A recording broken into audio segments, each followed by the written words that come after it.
Here for CAA football, the blitz as we continue. And he may go the distance. Terrence You're going to put yourself in a situation to win a lot of football games.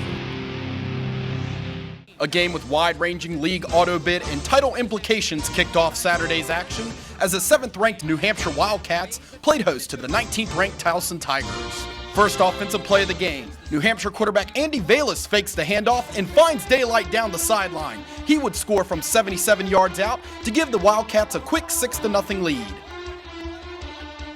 Towson would score 14 unanswered points as Terrence West takes the pitch and scores from 4 yards out to give Towson the lead. Then on the next Tiger possession, as West finds a hole in the right side of the Wildcat defense and rumbles 64 yards to the 1-yard line. That would lead to a Dominique Booker 1-yard touchdown run to give the Tigers a 14-6 lead. The UNH offense would respond late in the first as Vallis scores his second touchdown on the ground, this time from 9 yards out to tie the game at 14. The Tigers would answer with 16 straight points to open the second quarter as quarterback Grant Enders connects with wide receiver Aaron Banks for 19 yards in the score. Then following a UNH fumble, it's Booker running in for his second touchdown on the ground as he dives towards the pylon to give the Tigers a 30-14 lead. The Wildcats would rally before the half as Vallis connects with tight end Brian Sisconi across the middle for the score to cut the Tiger lead to 8. Then right before the half, Towson lined up for a 44-yard field goal, but it's blocked and Stephen Timms picks it up and scores with no time left before intermission. Wildcats are right back in it now, down by 2.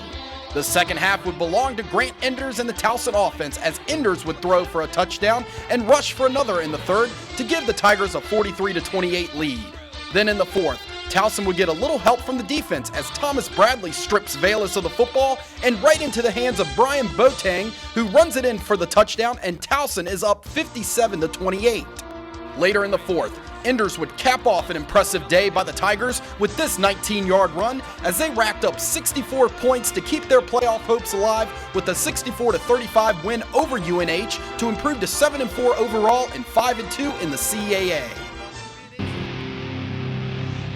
In-state foes collide in front of a national audience Saturday night with huge playoff implications on the line as the 4th-ranked Old Dominion Monarchs faced off against the 13th-ranked JMU Dukes on the NBC Sports Network.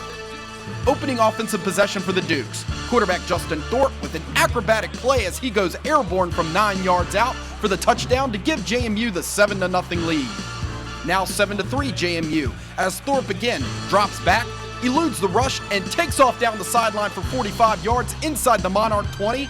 That would lead to Thorpe's second touchdown run of the night from a yard out to give JMU a 14-3 lead. Second quarter, the Monarchs would get into the end zone for the first time as running back Colby Goodwin takes the handoff and goes up the middle for the touchdown to cut the JMU lead to 4. The Dukes would answer on the ensuing drive as Thorpe finds a wide-open Daquan Scott, and Scott explodes down the sideline and goes untouched for the 50-yard pitch and catch. JMU goes to the locker room up 21-10. ODU quarterback Taylor Heineke and the Monarchs would rally in the second half as Heineke connects with his receiver Nick Mayers in the corner of the end zone from 9 yards out to cut the JMU lead to 4 once again. Next Monarch drive, Heineke this time is intercepted by Jakari Jackson, who returns it all the way inside the Monarch 25. The Dukes would capitalize 2 plays later as Thorpe runs in for his 3rd rushing touchdown of the night. JMU back up by double digits now. The Monarch offense would quickly strike back as Heineke looks deep for Antonio Vaughn and finds him for the 59-yard score. Monarchs back in it down 28-24.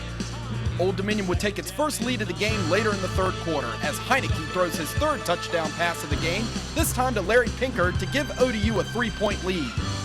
Heineke would put this game away in the final quarter with his 4th touchdown pass of the night and the 2nd to Nick Mayers as the Monarchs knock off the JMU Dukes 38-28 and finish 10-1 overall and 7-1 in CAA play.